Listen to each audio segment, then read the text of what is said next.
Hey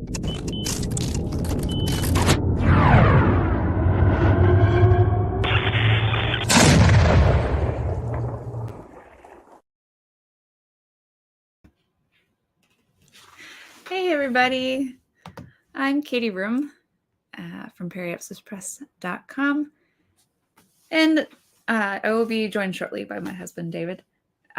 Today we are just going to talk briefly about the new year, some of our resolutions, and then a topic that's been in and out of our circles on Twitter, which is AI art. And we're going to talk about it from the perspective of a reader and then perspective of somebody who works in artificial intelligence in general. So that should be interesting, kind of fun. I'd love to hear you guys' opinions on that. It's been kind of a divisive issue, so I'm interested to see what other people think and to hear David talk about it. Just really quick, I don't have any specific news articles to share with you guys. Usually I try to throw together some nice slides about what indie authors that we have reviewed are doing. I did a great big article for the new year with little highlights from everybody that I could reach regarding what they plan to do in 2023. So if you're interested, I put the link in the description, and just a nice way to keep in the know about what your favorite authors are planning. And then the other thing is it's no longer Christmas, but you can still get our book, Periapsis Christmas. And I put a link in the description to the article that I wrote up about how it did. We reached number 2 in sci-fi anthologies and new release sci-fi anthologies, and number 16 in overall sci-fi anthologies. So that's pretty exciting. The fantasy anthology category is a bit bloated, so we didn't make anywhere near that.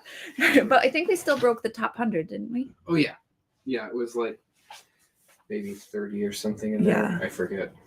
And then for whatever reason, I never saw any numbers for holiday stories at all. I don't think it ever got in the holiday category. We never got around to putting it in there, and it didn't. I figured it would pick up on it automatically with some of the keywords that we added in the title, but I don't think it ever did. So yeah, we trusted to Amazon's algorithm to pick it up, and I guess maybe we shouldn't have, but we're pretty pleased with how it did. So I did just put down the kids a little bit late, so hopefully they stay down. One of the things that I wanted to talk about New Year's resolutions and stuff is the importance of reading. I feel like in our communities, we're pretty dominated by authors and writers. And so a lot of the resolutions tend to be about writing, about getting noticed, getting more eyes on stuff, and how we can help each other by sharing each other's stuff. And I think that New Year's is a unique opportunity for reaching people who are resolving to read more. Because all of the attention in the world isn't going to help if people aren't reading. And I think that part of some of the things that I'm going to be doing with the YouTube channel and with Periapsis Press is going to be, of course, reviews all the way. But one of the things that I'm going to be trying to do more of with the YouTube channel is try to build bridges between sort of your traditional media, Netflix shows, books that I've read from TradPub, and then link them to indie stuff. I think that we have an untapped market of people who have stopped reading.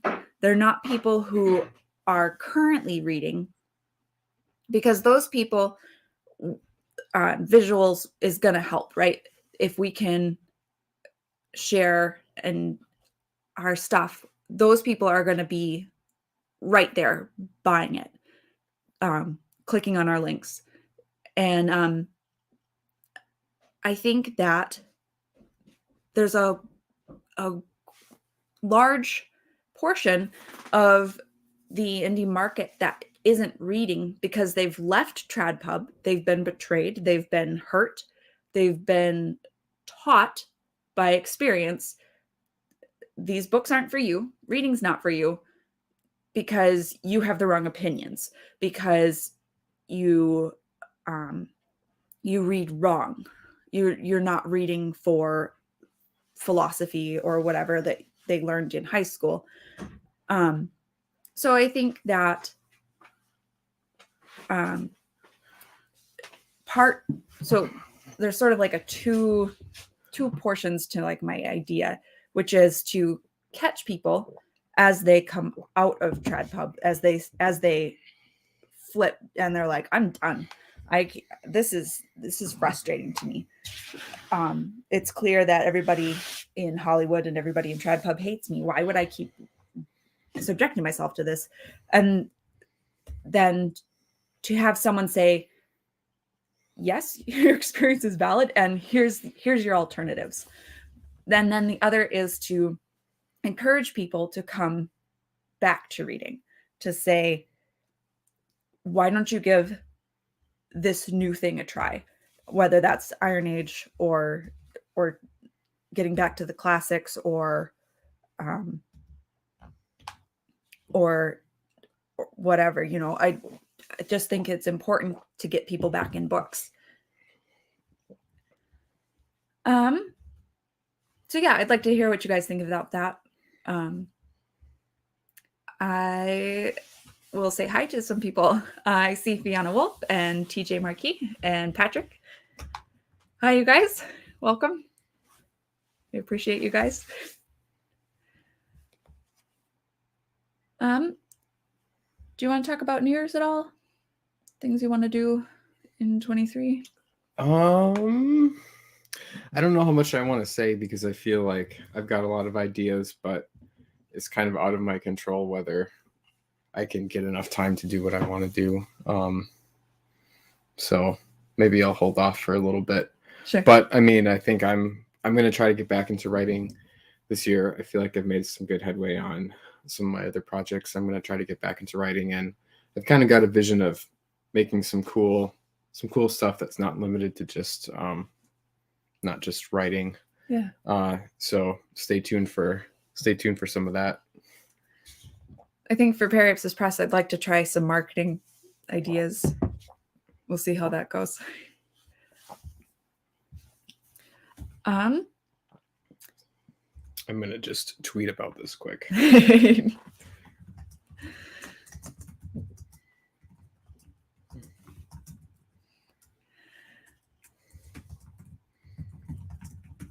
trying to think about if there's anything else I wanted to say. There's other things we're talking about today besides just AIR. Yeah, right? yeah. Okay. I assume so. Yeah. Okay.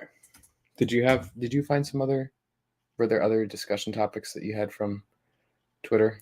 I thought that you had brushed against a controversy drama, and then I had bookmarked it, but I couldn't find it. So. Was it when I was talking about, when I quote tweeted that guy who was talking about people competing against manga in the maybe bookstores? That could be. I'd be happy to talk more about my opinion about that. Yeah.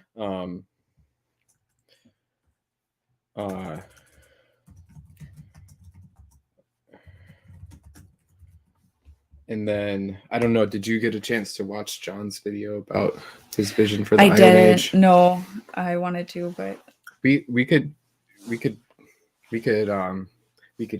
that. I don't know. Maybe we have enough other stuff to talk about. We probably don't want to go super late tonight. Yeah. But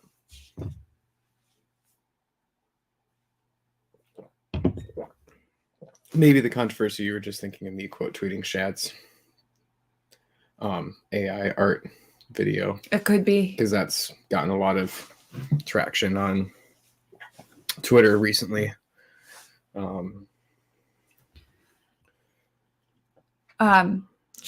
Should we just jump into AI and go from there? Yeah. I was just going to see, I thought there were some other things that we could talk about too.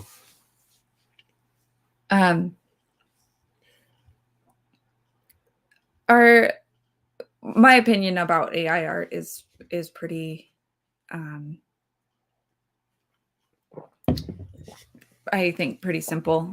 So maybe we won't have a super long conversation. Yeah. As a reader, I think that until AI art's reached a certain level, it's a bit like other indie cover art, where you can sort of recognize that it's not real art. So just looking at Jeff Park is here too. Hey Jeff. Looking at covers, I think for a while an AI art cover is going to be sort of like a bad cover, where unless you've put work into it, it's going to be a bit. Yeah. Well, it's I don't think it will look indie, is I guess, and whether you think that's a pro or a con. Well, maybe we can turn that into a bit of a discussion, because I think one of the things that we're seeing is that TradPub is using it too. Yeah. And there is a kind of, I don't know, like if I want to call AI art like automatically a bad cover in terms of like, because there's different kinds of bad. There's like, yes, I don't like it, actually aesthetically bad, and or like a non-functional cover. And AI art covers can certainly be functional.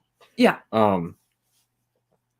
And I think they can be pretty good. And if your goal is to like try to look like a TradPub book, or like your goal is to try to look like whatever the current best-selling covers look like, you can almost certainly get it with AI art. So I don't think that is like a reason in and of itself not to use AI. Yeah. But it might be such a thing that like after a few months or whatever, and like everything just kind of looks like it, then the trend will shift away from it. Kind of like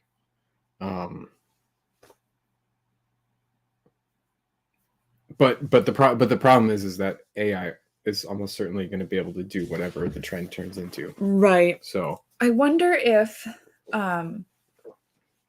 what we'll start to see is more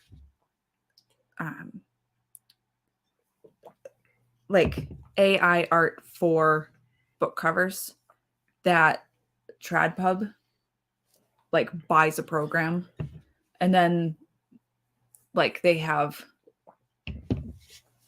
instead of commissioning art, they have artists put stuff in the pool. I don't know.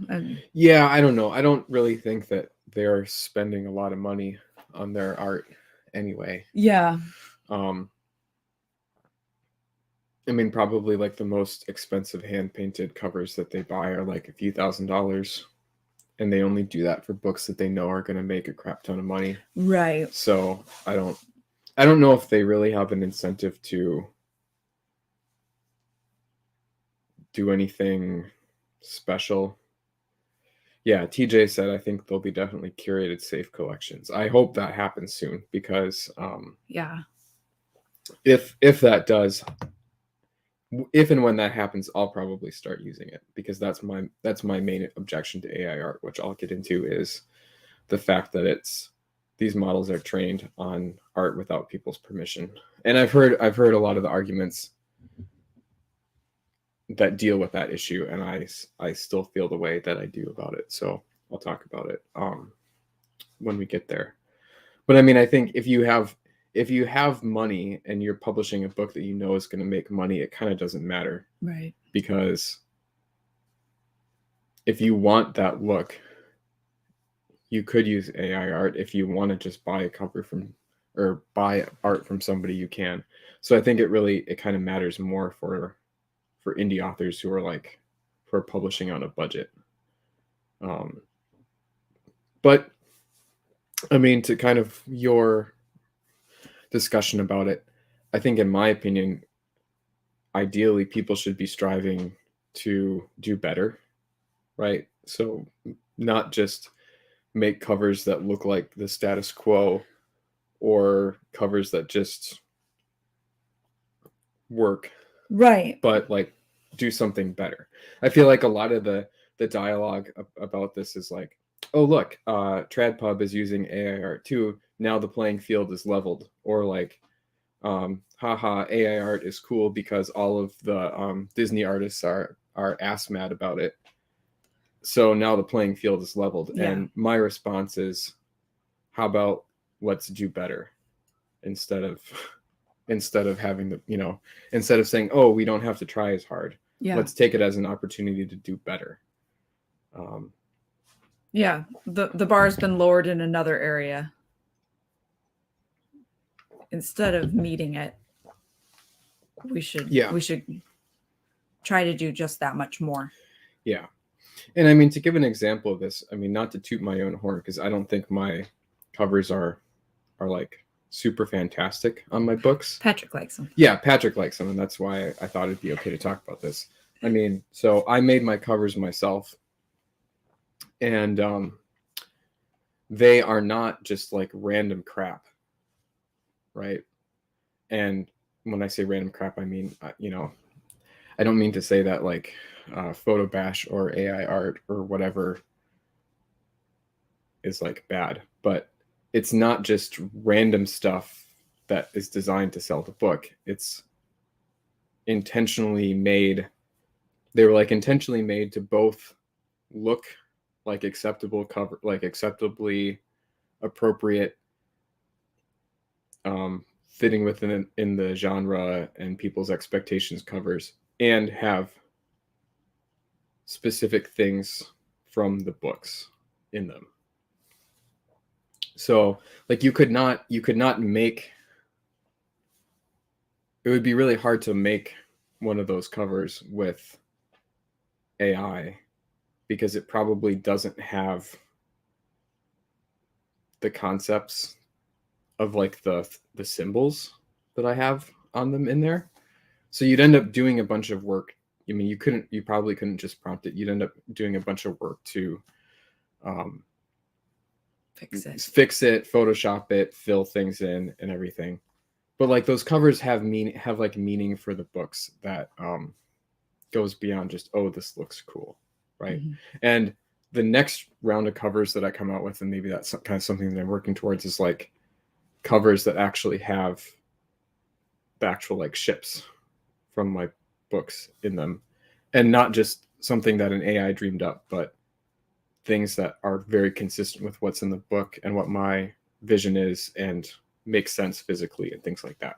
So that's kind of what I'm thinking about, is if the next thing is going to be AI cover art, how can I do better by making things be like more coherent, more consistent. Or the cover for the Periapsis Christmas anthology. That was Katie's idea. She kind of told me what she wanted, and I made it in Blender using this kind of low poly aesthetic, but it's rendered in Blender, and like everything that the light is doing makes sense. Right? So it like there's limitations to it with the style that I was using, but it's like it's a very coherent like piece of art, maybe compared to what you might get with an AI.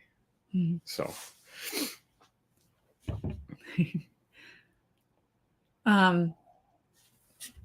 Sam mentions David Stewart. Yeah. He knows about covers in general, though. Oh yeah. I feel like if there was going to be someone who could make an AI image work as a cover, it's somebody who already understands how covers work. And the thing about those David Stewart covers too is like I would agree they look good, if not better than TradPub covers, but they still look like AI art, right? When you stare at them, the longer that you look at them, the less sense they make. And that's not necessarily bad, because maybe that might be an effect that you want.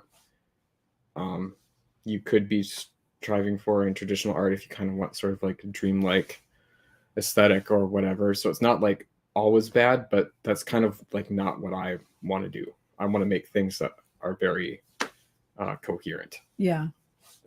So I don't know. I don't know if AI art is like, it's definitely not the end all for what I'm trying to do.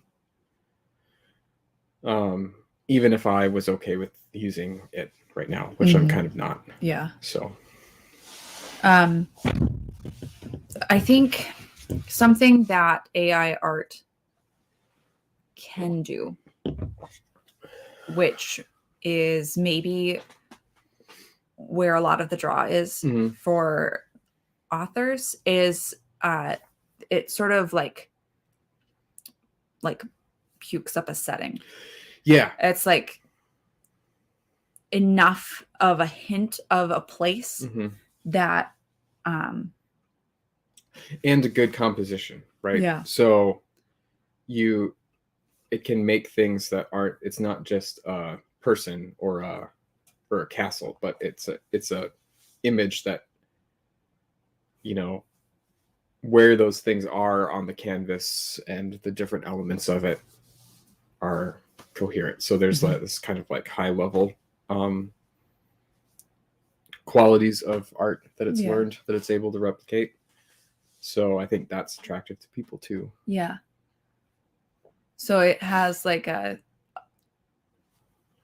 it looks colors. Good, and it has the palettes. Colors and the shapes and the feel with like the style or input or whatever,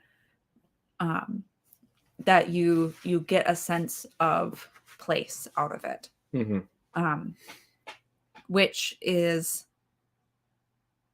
fine if the setting of the story is generic and you're not, because I don't think you could pull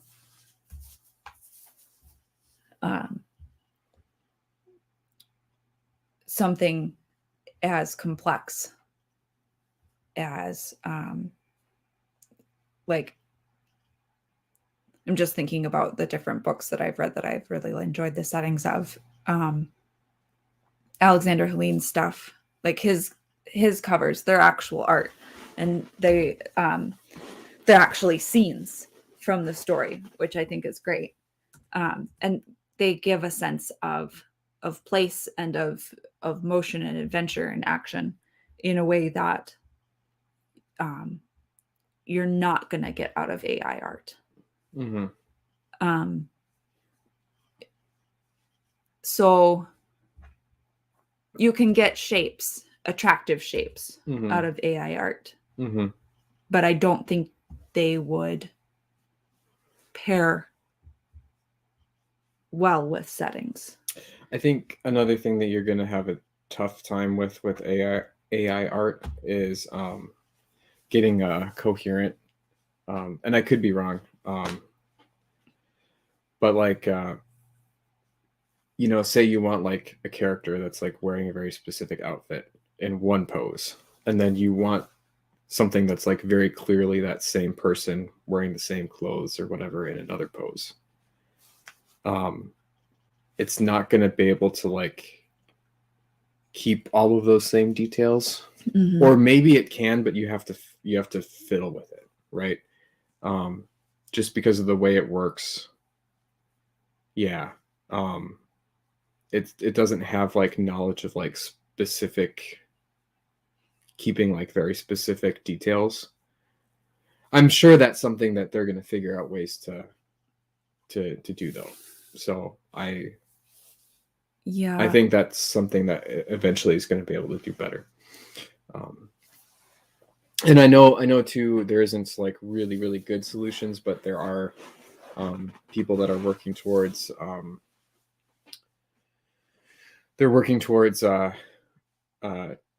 text prompts to 3D models. So that'll be a thing eventually, but I don't think it's really a thing now. So if you want to like, say, make like a 3D model of a spaceship or something, and then make animations with it, I don't think that's really something you can do yet. So that makes me happy because that's been my effort, is building that kind of stuff. But it'll get there. I think too, there's a real limitation in you get out of it what is put into it. Because you as an author can come up with settings and clothing and styles, cultural things, the way the houses look, that kind of thing, that you're just not going to get out, I think, because of the way that particularly sci-fi fantasy has done those things for so long. So if you are putting in a prompt for a character, but your book has a particular clothing style that's not your generic medieval stuff, or your generic spacesuit, well, or even like getting away from your sort of dingy colors, blues and oranges, browns. I mean, it might struggle with it, but it probably would be able to do it if you prompted it well enough. You think so? Yeah, but then again, you'd spend more time futzing around with prompting it, right? There's going to be a trade-off for a while yet, sure. Where, especially if you actually had money, it would probably be better just to pay an artist than to sit and futz with the AI trying to get it to do what you can do, trying to get it to do what you want it to do. So, but I think like a lot of people, the arguments that they're making against AI are like, oh, AI is never going to be able to do this, or AI is never going to be able to do that. And that's not an argument that I'm going to make. Right. My objections to AI are just a little bit more due to how it works. Because I've like, so I'm an AI researcher in my day job, and like that's my career. And I've seen this coming for a long time. I think I was probably the most optimistic about this sort of thing happening a few years ago. And then I kind of, maybe my expectations cooled a little bit. And I was a little bit surprised at how good Stable Diffusion got. so quickly. So it caught me off guard somewhat. But I definitely think that it's just a matter of time until a lot of these shortcomings are fixed. Right. So I kind of don't like, for sure now you can say, oh, it's going to struggle with this or that. And I think, it always is probably going to be more pleasant to like work with a person that you like as a person who's an artist than to like ding with prompts or try to get an AI to do something. Right. There's a certain truth that the more complex and specific you want something, the more work it's going to take to get it, even if it's an AI. So like I think there's always going to be that trade-off, but I think eventually it will get to a place where you can do it. Like maybe it'll take 10 or 20 years, but I could see a time coming where you can like type some stuff in and get like a very realistic movie clip that has like consistent, very consistent, coherent characters that are like talking to each other or fighting or doing different things. You know, or stuff that maybe it struggles with now, like text. I know it struggles somewhat with like making, you know, sensible text on things. So like I could see in the future it being able to do coherent motion graphics or things like that really well. Yeah. So I don't think I think there, so from the pro AI side of the discourse, there's a lot of people saying, you know, you can't say it's never going to replace people, because it will. And I kind of agree with that sentiment. Like AI can't do stuff and isn't ever going to be able to. That's just not true. So that's not really an argument against it, but that's not the argument that I'm going to make. Yeah. TJ says human art may become a status symbol. Yeah. I can almost see it being like an upper indie sort of thing. Yeah. Where like TradPub does AI art and they pay for the tools or whatever. And then you have maybe indies who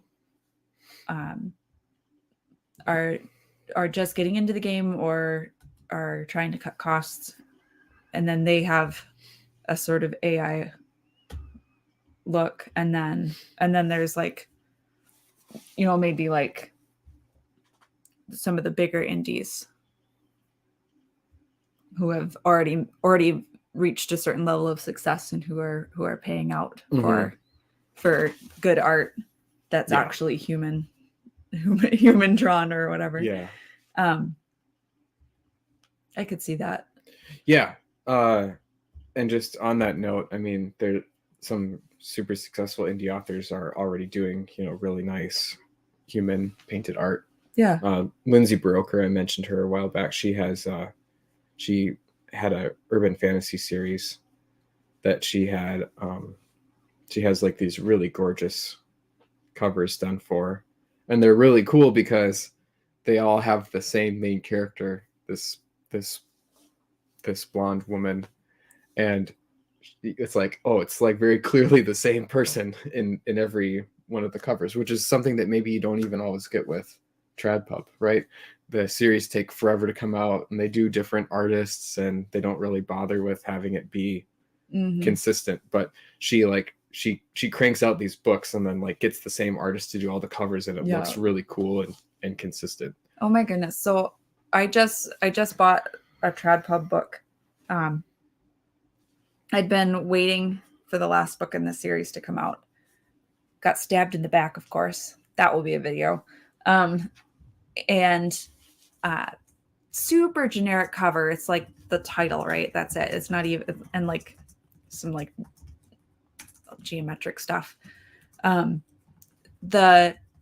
first two are like gold gilded, and then the last one is black.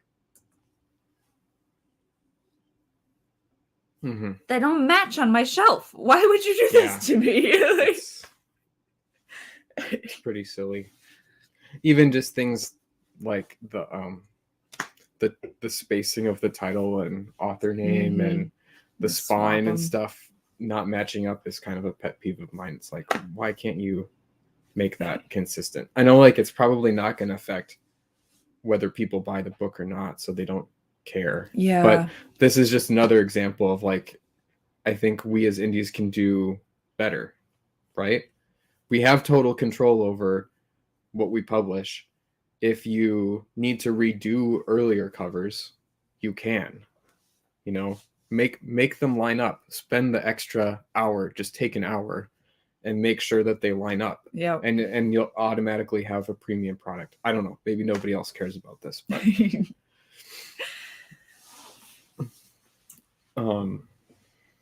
yeah, so maybe I should get into my argument, like what my main objection to AI art is. Yeah, and I mean, I just want to start off saying about this, you know, I don't necessarily think AI art is immoral or demonic or anything like that.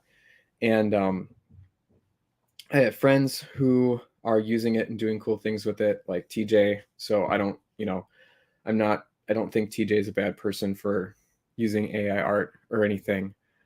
I'm going to have some harsh words about it, but like, I think like with a lot of issues, as soon as this kind of like came out and people started talking about it, it got really, really divisive.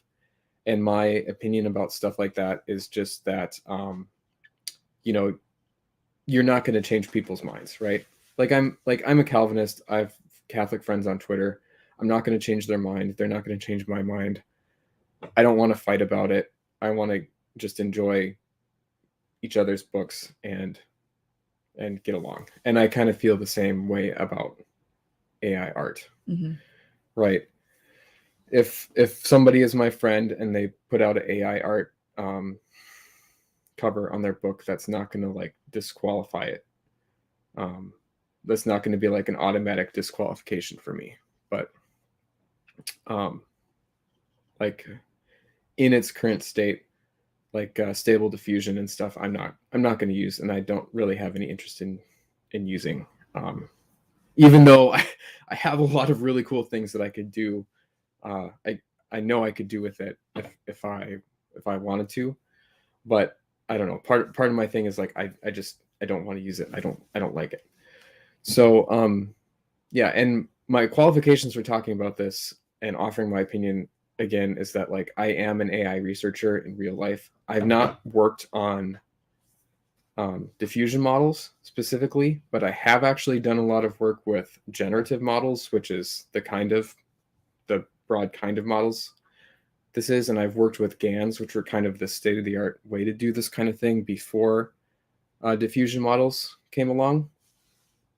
And I mean, I work in AI in a commercial setting, not an academic setting. So I'm familiar with, you know, how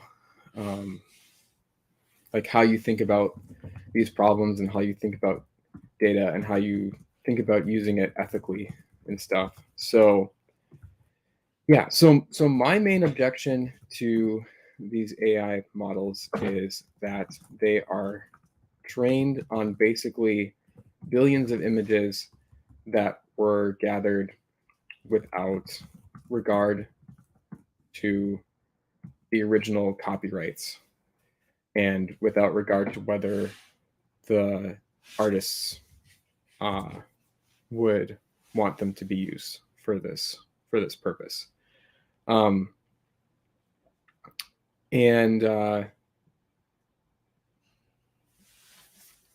I would say I would not have so my main ethical objection to AI is like how it was trained.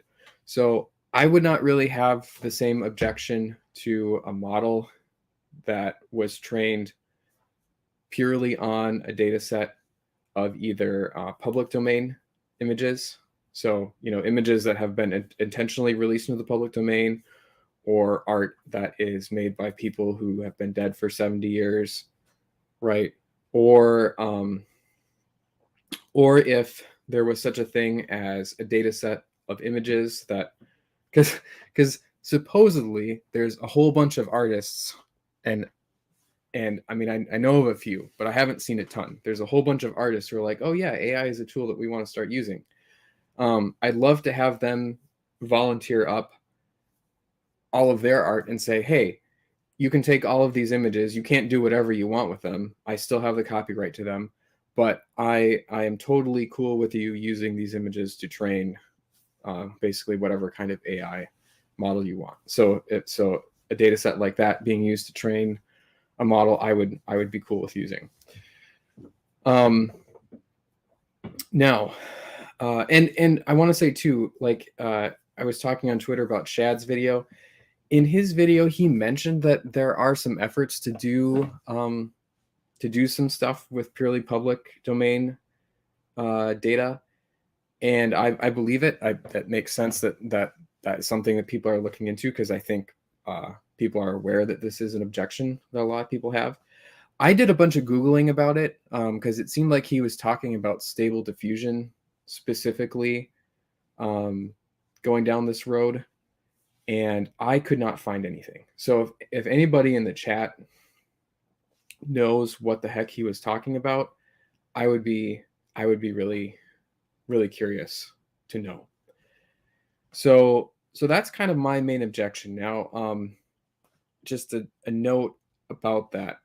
I think part of what happened here is that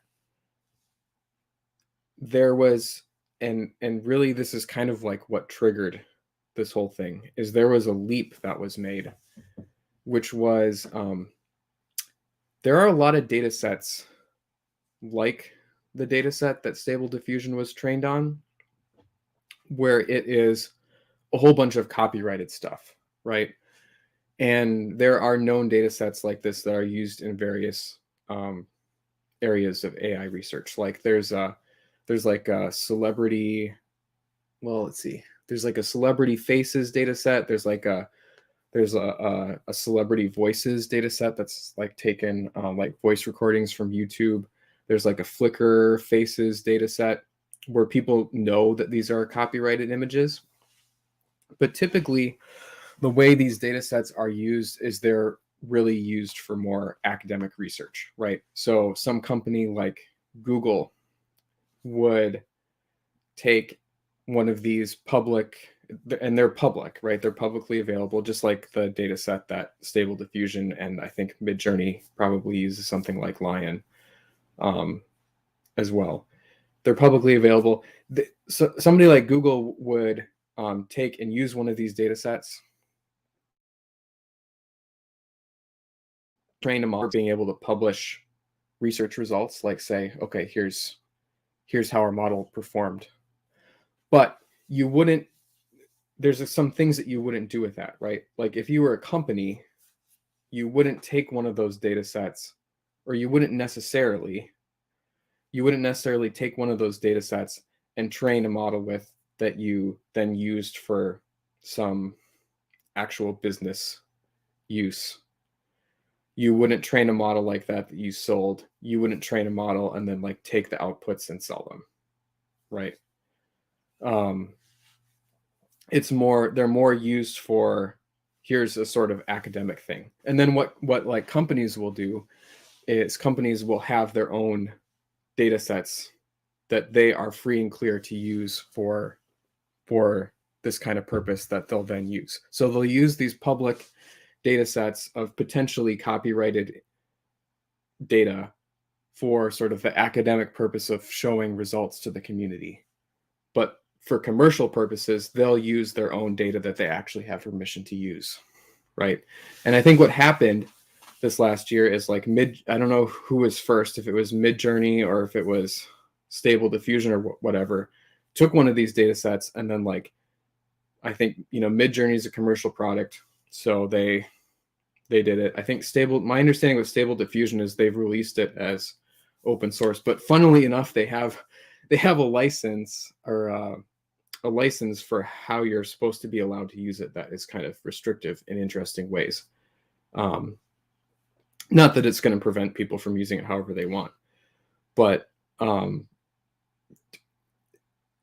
basically this is the first time now that people have taken these huge data sets and done something other than for academic purposes with them, right?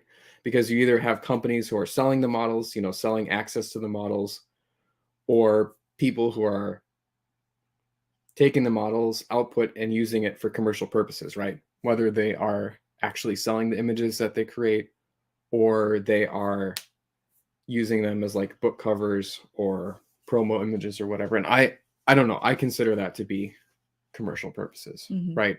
Like if I'm sharing some image with the intention of marketing, not just retweeting, but like I'm posting an image with the intention of marketing and selling my books, I consider that to be commercial purposes. Yeah. So that's kind of the use that I have objection to. As an AI researcher, I don't really have an objection to people training these models for academic purposes and like saying, oh, wow, that's interesting. It works really well, right? But then I think it should be, if you're going to commercialize it, you should have more ethically sourced data sets that are being used, right? I know some people are like really adamantly opposed to AI art, period. Like you shouldn't have machines trying to make art. I don't consider that to be true. I do think that there is some different stuff about AI art versus other forms of computer art that do make it a little bit more dubious. But that's not my... What do you mean dubious? Well, just maybe not as real art-ish. Sure. Right?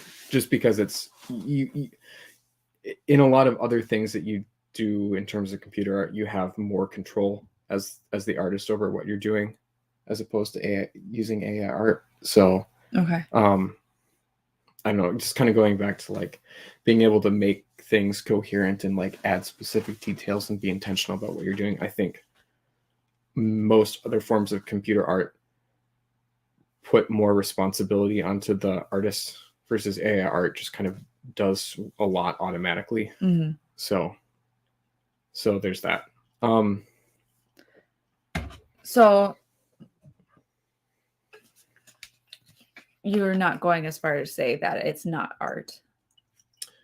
No, I don't think I would say it's not art, especially if you're using it in sort of collage or a combination. Sure. With other stuff. For like book covers. Yeah. You're talking. Yeah. Sure. Yeah. I guess I sort of feel like, well, it wouldn't exist without humans. So maybe it's a little more on the art side. It's just poor quality art at this point. I mean, even if the like it became beautiful, and made sense, then I think it would still be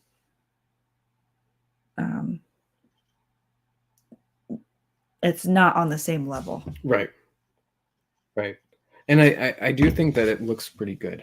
Yeah. Now there's a lot of AI art that is like indistinguishable from the real artist's work that it's based on. So I think it's like it's gotten to that point. Now will you just get that typing any old thing in? No, you have to ding with it for a while, and you're going to get a bunch of bad outputs for every good output that you get. So it takes some time and effort to get those good results. I played around with Stable Diffusion a little bit myself, and it definitely, you cannot just like expect to type any old thing in and get something beautiful out. Right. So you have to be willing to mess with it. All right. So I think what I want to talk about now is maybe my response to the counter argument or the objections to what I just said, because I've talked like the pro AI people have a response to my argument about things being ethically sourced. Yeah. Right. And what they say is that basically, and I just want to make it clear that a lot of people make this argument. So some people on Twitter that I follow, like Matt Kratz, and I think Brian Niemeyer and David Stewart have made this argument. It's very and it's pretty much the response that people make to like what I just said, is that basically AI is learning like a human, right? And as a human, you look at other people's art. Sure. And you gain inspiration, and then you do your own thing that's based on it. And that's how art works. So you can't say, oh, it's not fair use for the AI model to be trained on these images, because if you put, if you as an artist put something out in public, people are going to see it and they're going to be inspired by it, and they're going to incorporate whatever elements they want into their own art. Right. And to be fair, I think that's like a pretty good objection. But my response to that is that the AI is really not learning like a human. Right. So part of this argument that people often make is, these AIs are actually designed to mimic the human brain, mm-hmm. and they use that as kind of a argument for why it's okay to think of, okay, what the AI is doing is this is like how a human would draw inspiration for things. Mm-hmm. I just want to say that is just not true, probably in the way that you think it is. Deep learning, which is kind of the state-of-the-art way that these models are implemented, it is, and neural networks in general are sort of inspired by very low-level stuff that the brain does. But these models, they don't think like a person thinks, right? Like when you as a person, like if you look at a piece of art, I think you're bringing a lot of high level reasoning to what you're seeing, and you're thinking, oh, like I really like the way that guy draws noses, right? I want to, but like maybe I don't like some aspect about it. I kind of want to make my own twist on it. But you're like you're doing a lot of like really high level reasoning about things, and these AI models do not do that. I want to make it really clear that they don't do that. Now, they have the appearance of being able to do that because you can, and maybe in a certain sense they sort of do, because like you can to a certain degree, like you can change how you're prompting, and like, obviously you can control what is output with how you prompt. But these models don't start with some kind of like actual understanding of how the world works, right? Like they don't learn like a child, where they have this a child, like from a young age you kind of have this symbolic understanding of how the world works, like where what's a chair and what's a nose and what's an eye and what's a dog, and you're able to reason about things abstractly. These AIs don't start with that. Like their whole world is just the image, and then like the training set is like an image and a set of text that goes with that image.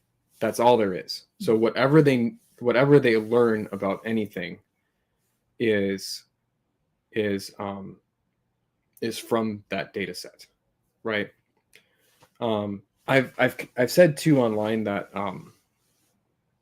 I think like if there was an AI that somehow was more like had that kind of high level reasoning, and then you could train it by showing it images that it could do sort of higher level reasoning about, then that I might consider that to be more ethical.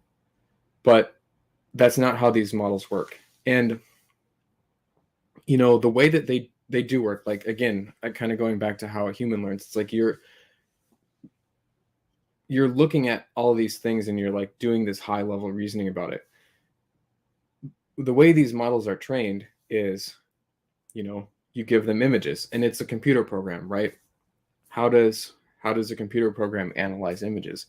It is literally like just looking at every single pixel of that image, and it is doing this very low level number crunching where, these images are being fed into these models.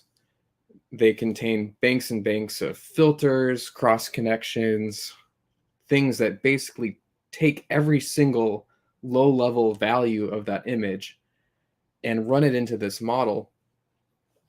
And then the way these models are constructed is, and this is really, really important, right? They're constructed in such a way that there is a function or a method of, given some input into the model, the input being like the image and the text, and the model generating some output,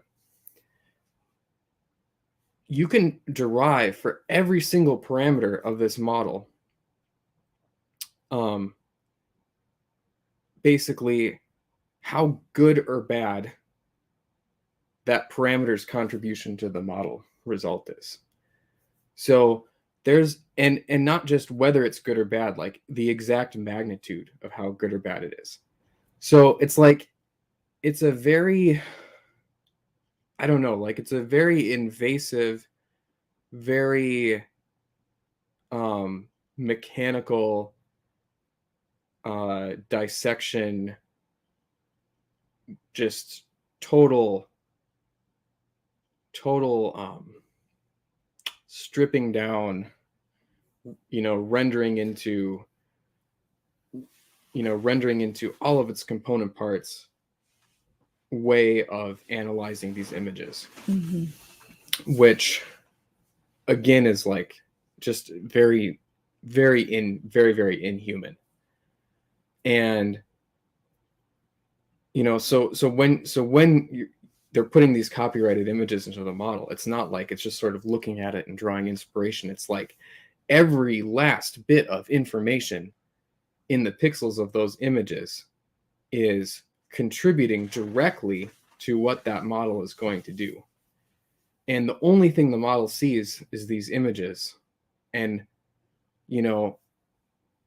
like you as a person, you're walking around, you're seeing the things in your house, you're seeing how the light hits the tree outside. It's like, even I think even in our super commercialized world, you could argue that,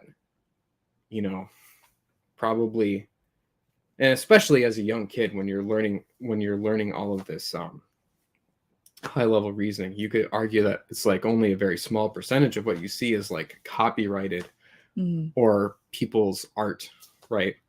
Whereas like all of what these models see is like copyrighted art, right? I mean, there's some public domain stuff in those data sets, but it is just so much, just it is only and primarily learning things from these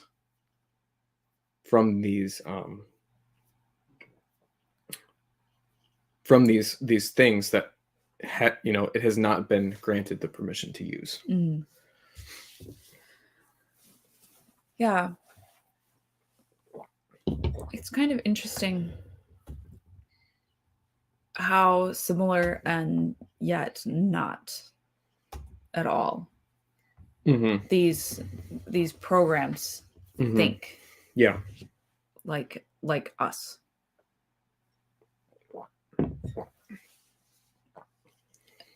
And I think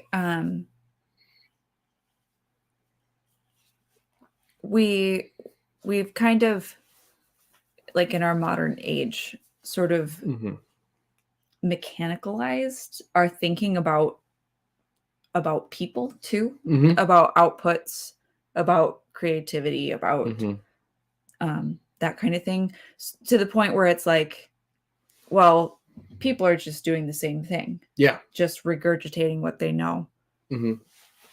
And then they put it, and then what happens is we get that the flip side of that, where it's like, well, it's something mystical. Yeah. So it's either like this like mechanical thing, being creative, writing stories, drawing, art, or it's like mystical. Yeah. Something that you can't really understand. Right. That dichotomy is kind of interesting to me. Yeah. And I agree with that. And I think there is a danger in thinking about people that way. But at the same time, I think even if you sort of believed that people were just purely mechanical, there's still a difference, right? Because when it's a human making it, it's a human making it. AIs are not human, and they don't even think like a human, right? These are not artificial general intelligences that we're now asking to make art. They are machines that are, it's a machine whose sole purpose is, given words, make an image. And everything that it knows about the world is basically either the data set which it was given, which is just pairs of image and text, right? And the architecture, which encodes some things about how, very, very low level things like spatial reasoning, things like that. Yeah. Right? Like when you're analyzing an image, the pixels nearby each other are related, right? Like that low level of reasoning. So like even if you were the kind of person, and I kind of lean this direction where it's like people are kind of mechanical, right? It's like when it's a person making art, it's a person doing it, right? Whereas it's an AI, it is a deterministic machine that's running in a computer. And that's another thing to point out too. These models are deterministic, right? There's nothing mystical about how they work.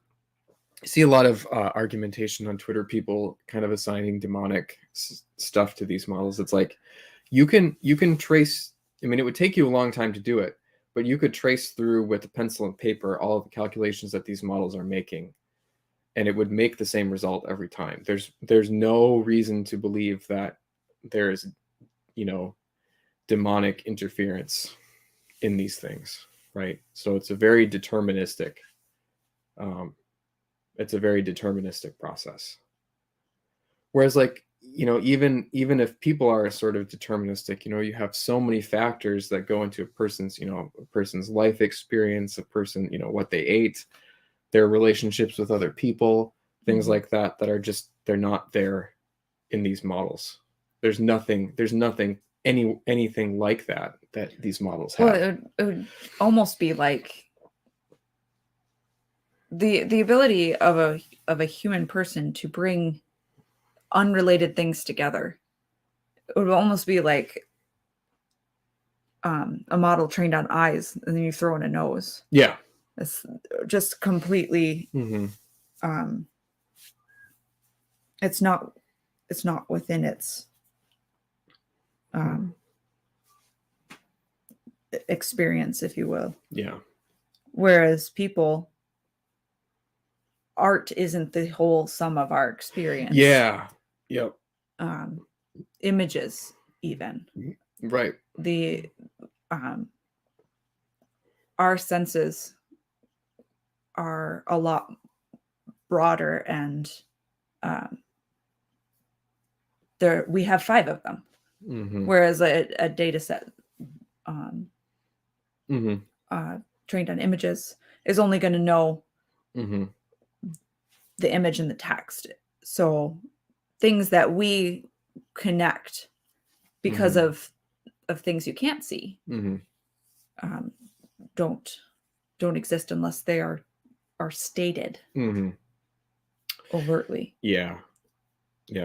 TJ Marquis says, I would hope people realize it doesn't really think. And, I would hope so too. But again, the main one of the main, I should say, maybe not the main, maybe I think of it as the main, because I think it's the best objection to my objection. And, other people have this objection too. Mainly artists have the objection that, these images were not sourced in a way that respects how the people who made them want them to be used. I think the main argument that pro AI art people have is that, well, the AI learns like a person, or it's like a person, and how it's drawing inspiration from these images. And I think that's just really, it's just really not true. Maybe it will be in the future, or maybe something will happen in the future where I would feel better about that analogy. But I mean, and like I said, like I tend to think of people as being very, very deterministic and mechanical, right? But I don't think that it's really fair to say the AI is learning like a person.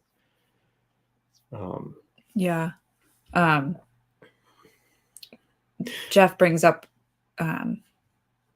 people talk like these programs are thinking, and even if they know that they aren't, it's kind of a habitual pitfall where you sort of willingly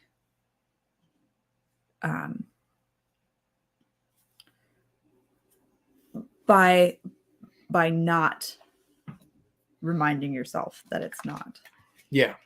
You sort of allow that kind of thinking into your reasoning. And that is aggravated by the fact that these things actually work really well, right? If they all sucked, then it wouldn't really be hard to be like, oh yeah, well, it's not really learning.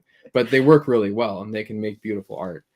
And I mean, working in this field, right? I've trained models to do things that people can do that produce very surprisingly good results for a small amount of data, and it not really having any understanding of the domain.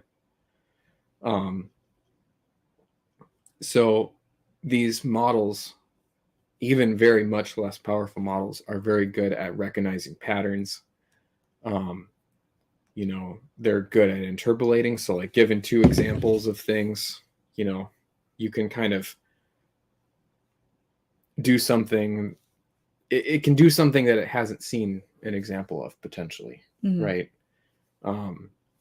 So it's very easy to look at these things and say, oh yeah, like it does actually have some kind of understanding, but I guarantee you it doesn't. You can write up a little simple Python program where you implement a neural network yourself, and you can easily train it to recognize handwritten digits. And I mean, you could trace every calculation through of that program and see it's just additions and multiplications and exponents, right? It's all mechanical. So I know, and people don't like that, but it's true. Jeff is talking about chess players kind of treating chess engines like they're thinking and reasoning.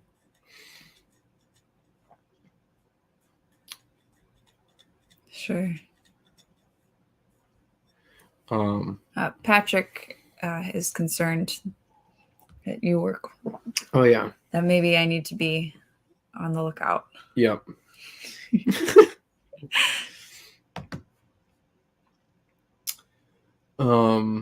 Yeah, and TJ points out, that people love to personify things. Yeah. He also has an interesting point about, I think I could agree with saying it learns for you. One can bring up other issues. That's kind of one of my, if I was to make an objection to calling AI art, that would kind of be my objection, is it's like doing too much for you. Is there like it's kind of doing all of the hard work for you, potentially. Is there like a non-computer analogy, like a mechanical? So a lot of the pro AI people like to compare it to photography, which I think is kind of silly. I don't think that. I was going to say something like manufactured chairs. Yeah, well, so the AI art debate is interesting because a lot of the analogies touch on other things, and this is it kind of drives me up the wall, some of the arguments that the pro AI people make, because they make these arguments like people don't think about this stuff. So one of the things that gets touched on is like the whole art versus craft debate. Yeah. Well, even if AI art isn't art, there's still a craft to crafting the prompts, and you can't say that that's not valuable. Or, we've gotten used to calling everything art, so maybe like some other stuff that's craft, like maybe like maybe 3D modeling or 3D lighting or something isn't actually art, it's craft, but we want to call it art, so now we have to call it AI art too. And that's what your problem is you've started calling other stuff that's actually craft art, so now you're in a bind because you don't like that a machine is doing craft for you, right? And I don't know, I think a lot about that stuff, and I think there's always elements of craft to art, and there's ways that you can just be totally obsessed with the craft part, but I think there's also elements of art to a lot of things, and you really run the risk with AI art of losing the art elements specifically, right? Like it does the craft for you, but it also does the art for you too. Mm-hmm. Yeah.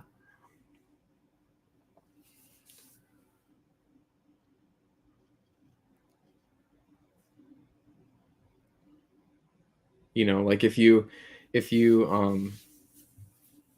have it like make a scene, and like maybe you really clearly describe the qualities and colors of the different things in the scene, but it's doing the composition of the scene.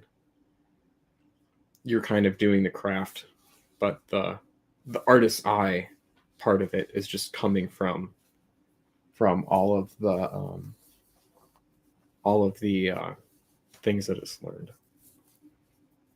Whereas like you might say, okay, well, if you're making a chair, you're not engaging in art, you're only engaging in craft. But it's like if I'm making the chair, even if I'm like using machines to build the chairs, like if I design the chair, I've actually constructed the totality of that thing myself, and right. and there could be artistic elements to it. Or like if I'm doing a 3D modeling in Blender, some of that's automated, but like if I'm composing the final render, I'm laying things out in a certain way.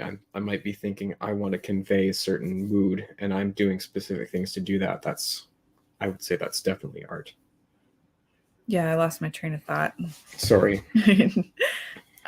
It's hard to find analogies for it, and I think that's something that is also disturbing a lot of people about AI art, is because it's not like things that we've encountered before. Right. And just trying to think if there's an analogy for the use of the tool. But you're sort of saying that the the composition of the product is important. Yeah, like I'm an important element of what makes art.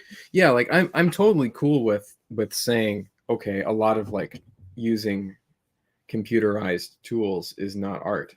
But at the end of the day, if you're still kind of putting them together and you're kind of in control of the composition and like you are trying to convey a certain mood or communicate a certain feeling or theme, like maybe go back to theme,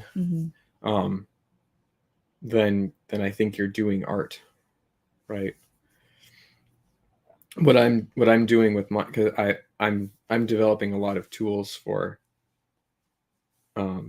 making 3D art, and I don't necessarily think that like my code that does computational geometry is art, but I'm going to use those tools to make things that I do consider art because they are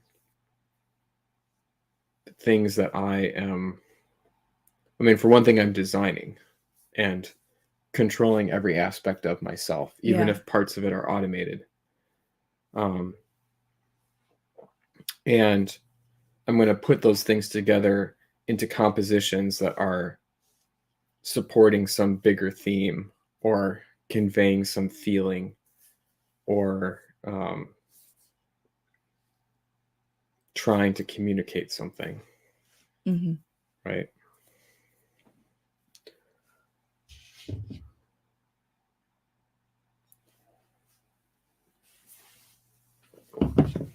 So yeah.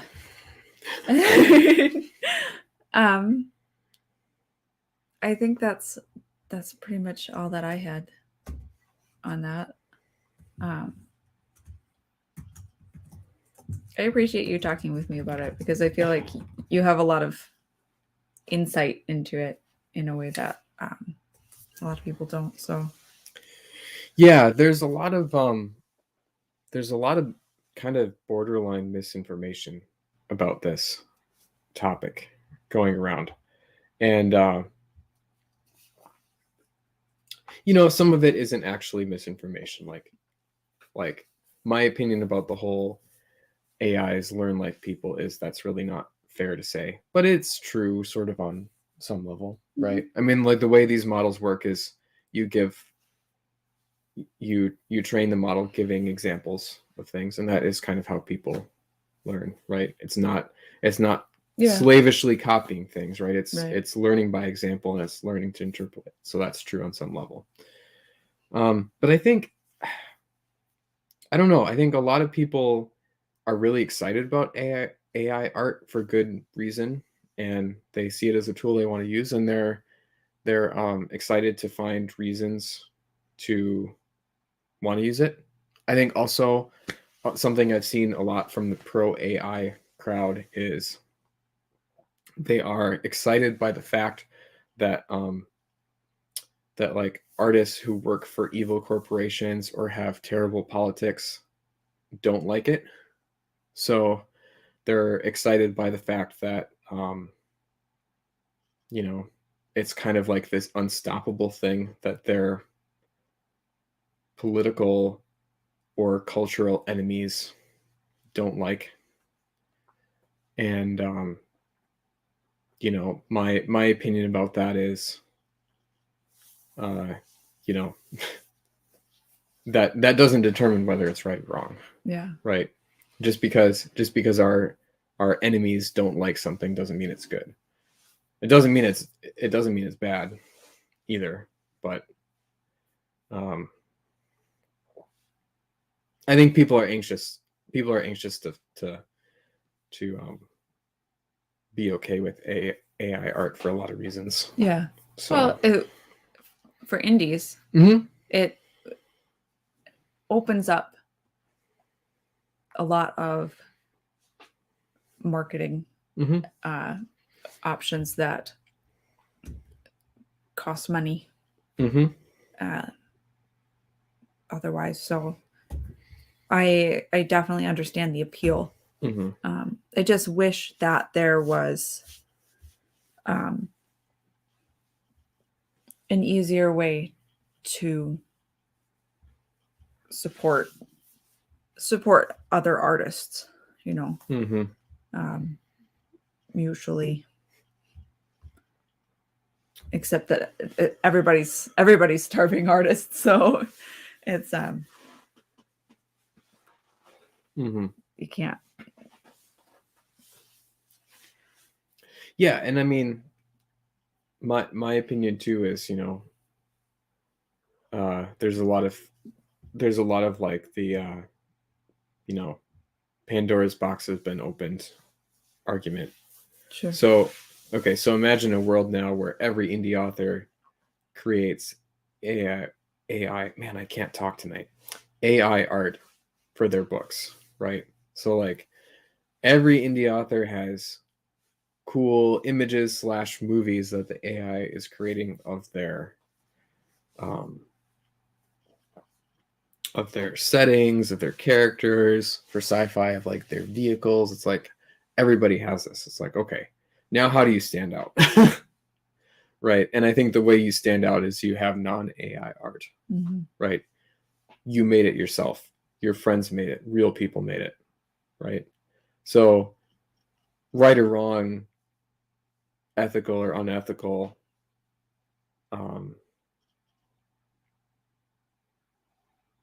you could imagine this sort of extreme future. And I don't necessarily think that's going to happen anytime soon, even with these tools. But you could imagine this future where basically everybody has all of this stuff. And it's like, okay, then what?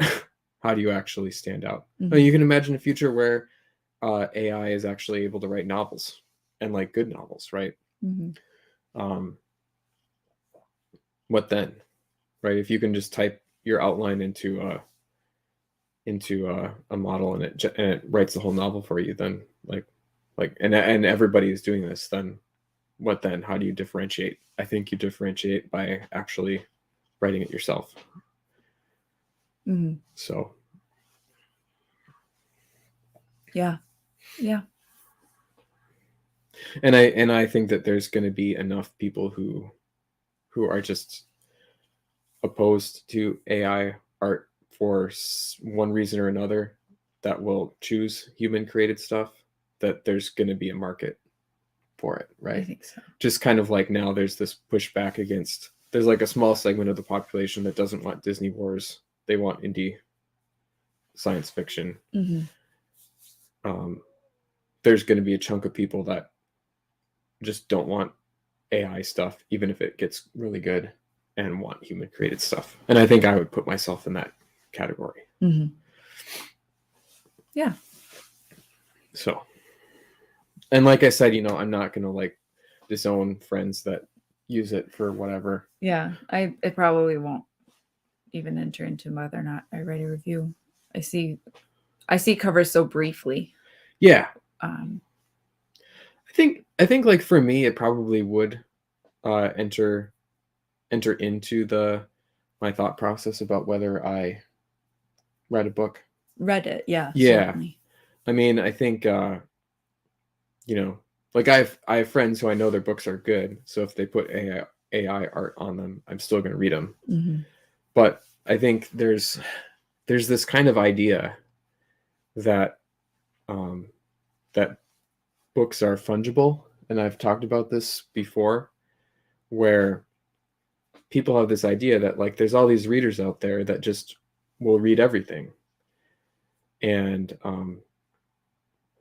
maybe this is kind of why people settle for these kind of generic covers that just try to look good or fit into whatever. But like books are not fungible. You're going to have reasons for why you read. There's too many books. You can't read all of them. And you're going to have some reasons or some factors why you read one over the other. And I don't know, like for me, I think probably if I'm, you know, say I was thinking about reading one of two different indie books that some people I knew on Twitter wrote, and they both were kind of interesting to me for whatever reason, I would probably be more likely to read one that didn't have an AI cover. I think that goes back to what I said at the beginning, where it's like, if you're looking at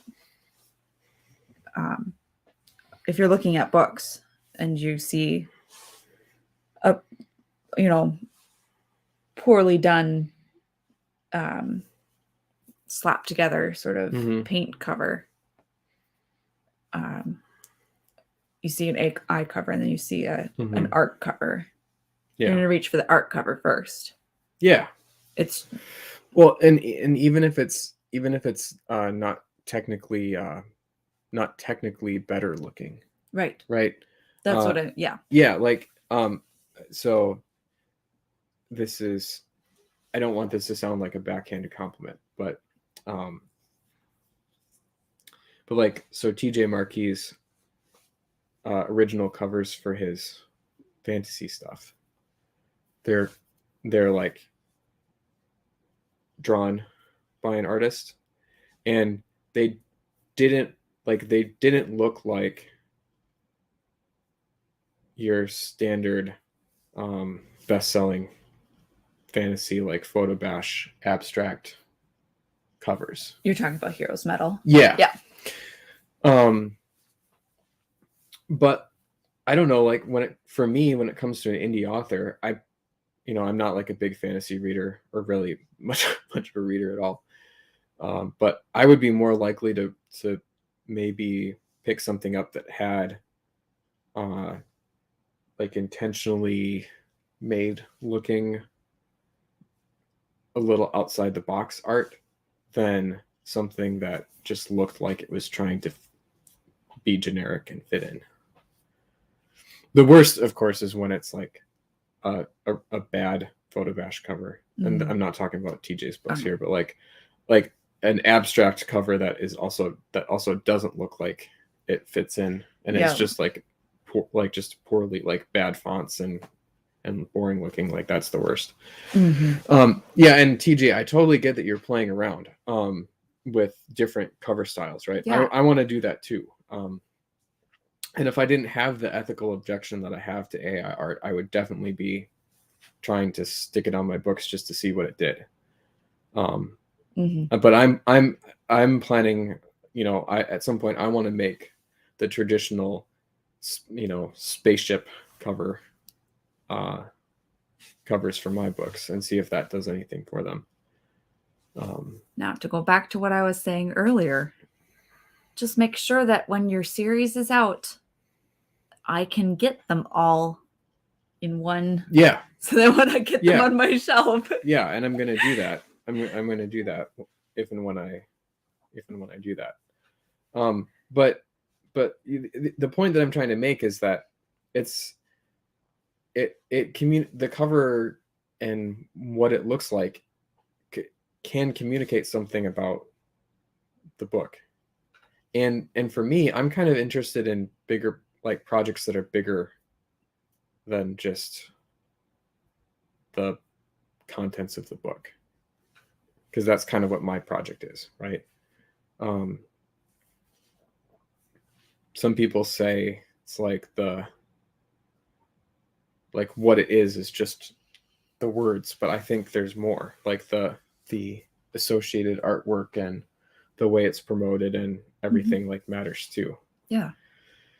And this is a place where we can do better, right? TradPub doesn't care. They slap these dumb covers on their books that aren't even consistent looking on the shelf, right? We can do better. The girl on the cover doesn't have the right colored hair. We can do better. We can do better even using AI art if you want to use AI art, right?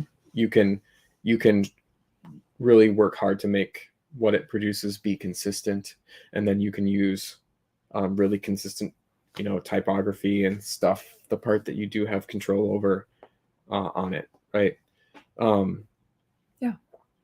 I just, I think the idea that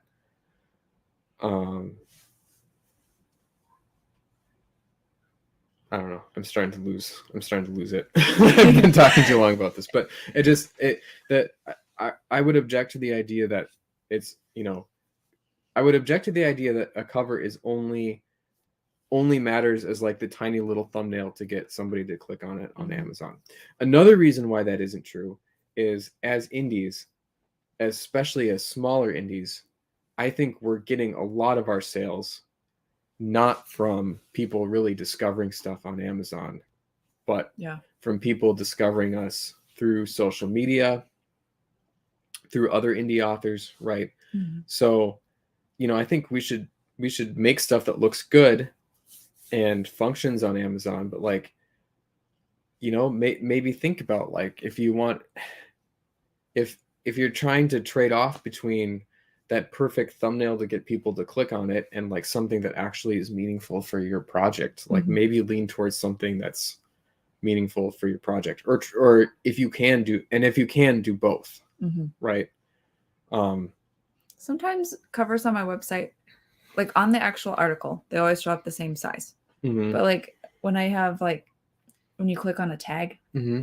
and it brings you into that, like everything is just thrown into there. Mm-hmm.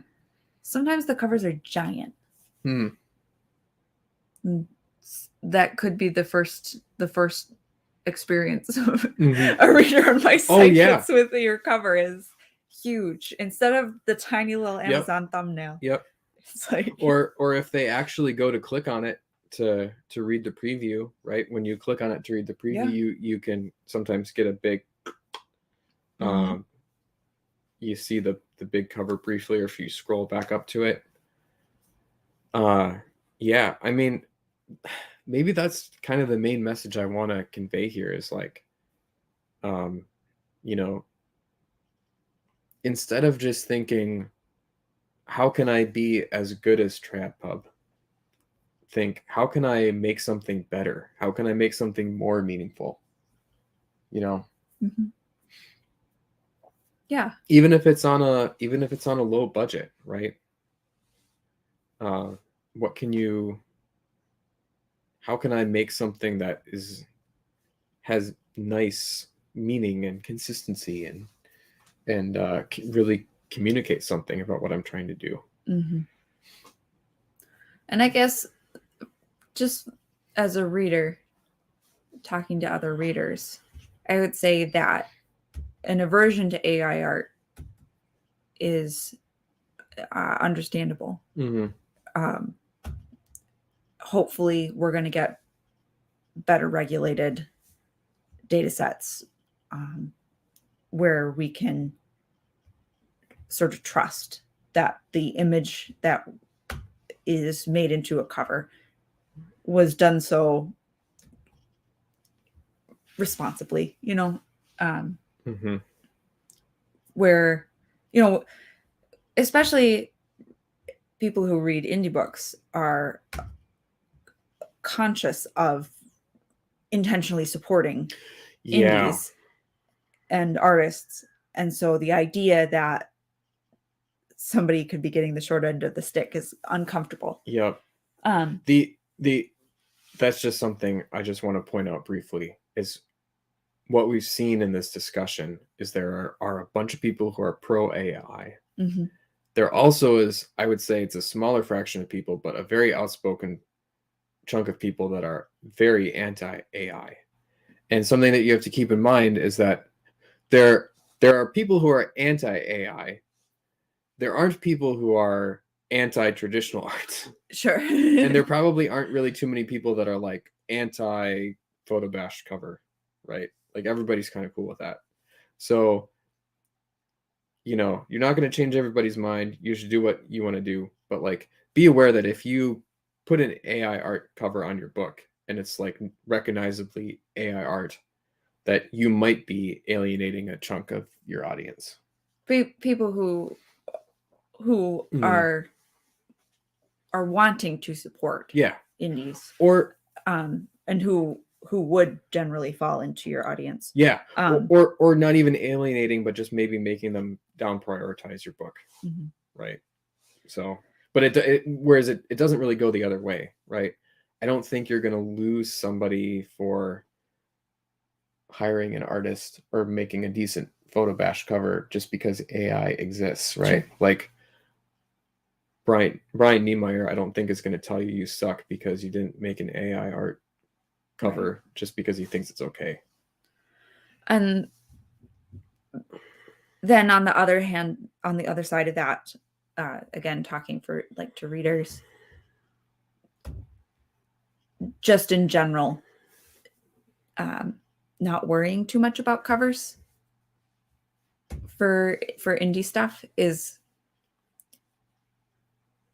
I guess I'm just myself trust reviews more. If you hear that a book is good and then you go on Amazon or wherever they point you to and the cover sucks or it's AI art or whatever, don't interpret that as the quality of the book, of the story, because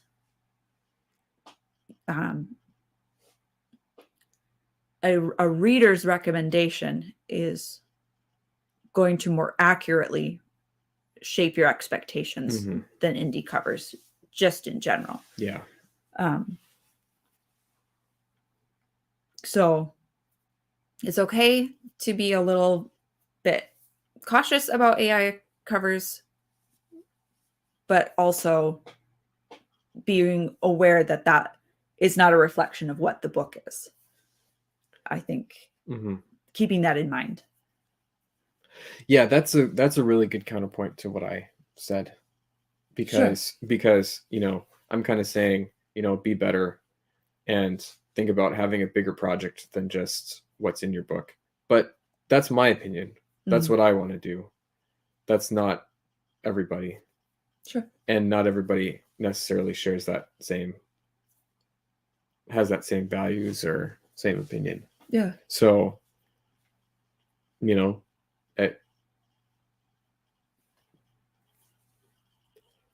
I see it as an opportunity, but we already know that one of the cool things about being indie is that you can write a good book, and if people like it, you know, it can take off maybe with the not so great cover.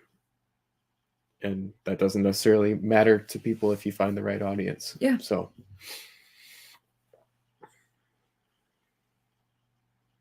And some people probably are just a lot more interested in the actual writing.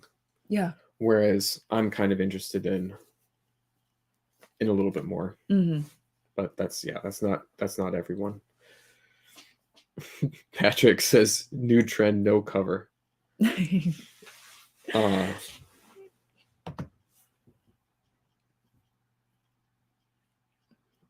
If you received this book without a cover, be aware that you're holding stolen property, and neither the publisher or the author has been compensated for this book.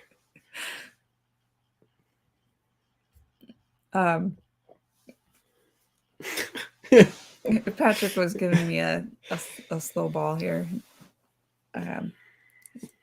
You can always go to periapsispress.com to find reviews of good indie sci-fi and fantasy. And they're all positive reviews, so they're all recommendations. All right. I think probably we should wrap up. Yeah.